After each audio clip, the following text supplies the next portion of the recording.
আজি মই আপোনালোকক কৈ থৈ গলো বিজনী সমষ্টিৰ কাৰণে যাতে সকলোৱে অৰুণোদয় পায় মই আৰু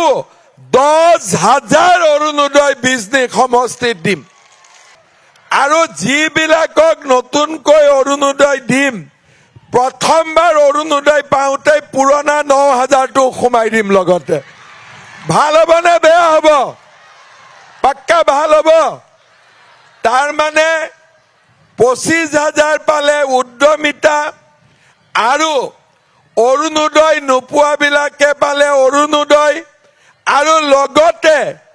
নতুনকৈ অৰুণোদয় পোৱাবিলাকে 9,000 টকাটো একেলগে পাই যাব যাতে দুখ কৰি থাকিব নালাগে এইবাৰ আপোনালোকক দালি চেনি নিমখৰ লগত মিঠাতেলো আপোনালোকৰ ঘৰত আহি পাই যাব 10,000 নোপোৱা মহিলাও 1,000 মান আছে পোৱা নাই 10,000 কিয় পোৱা নাই নাম নাছিলে গ্ৰুপত ঠিক আছে এইবাৰ বিজনীত অলপ নতুন গ্ৰুপো খুলি দিম যাতে আপোনালোকে 25,000টো পাব পাৰে হ'ব বিজনীত অলপ নতুন গ্ৰুপ লাগিব যাৰ যাৰ গ্ৰুপ নাছিলে